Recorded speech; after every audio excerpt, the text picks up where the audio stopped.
ओम साई राम। श्री साई सच्चरित्र अध्याय 37 भाग 7। उदी की पुड़िया खोलने पर अप्पा साहब ने देखा कि उसमें फूल की पत्तियां और अक्षत हैं। जब वे कलांतर में शिरडी गए तो उन्हें बाबा ने अपना एक केस भी दिया।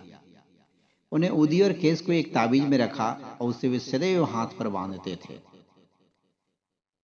अब अप्पा साहब को उदी की शक्ति विदित हो चुकी थी। वे कुशाग्र बुद्धि के थे।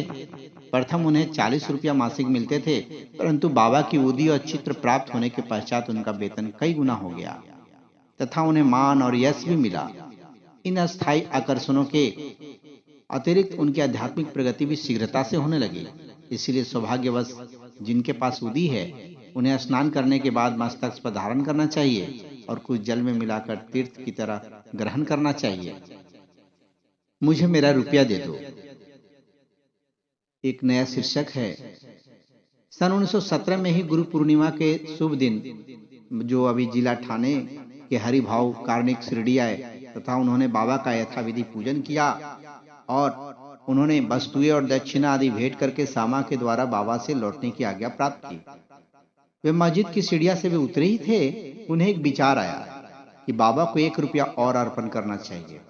वे श्यामा को संकेत से यह सूचना देना चाहते थे कि बाबा से जाने की आज्ञा प्राप्त हो चुकी है, इसलिए मैं लौटना नहीं चाहता हूं। परंतु श्यामा का ध्यान उनकी ओर नहीं गया, इसलिए वे घर की ओर चल पड़े और बाबा जो थे मार्ग में वे नासिक में श्री कालाराम के मंदिर में दर्शन को गए। संत नरसिंह महाराज जो कि मंदिर के मुख्य द्वार के भीतर जो बैठा करते थे, भक्तों की वहीं भीड़ छोड़ करके हरि भाव के पास आ गए और उनका हाथ पकड़ कर कहने लगे कि मुझे मेरा रुपया दे दो। करनी को बड़ा आश्चर्य हुआ। उन्होंने रुपया दे दिया। उन्हें विचार आया कि मैंने बाबा को रुपया देने का मन में संकल्प किया था। अब बाबा ने यह रुपया नासिक के नरसिंह महाराज के माध्यम से ले लिया। अब तक के लिए ओम साई राम।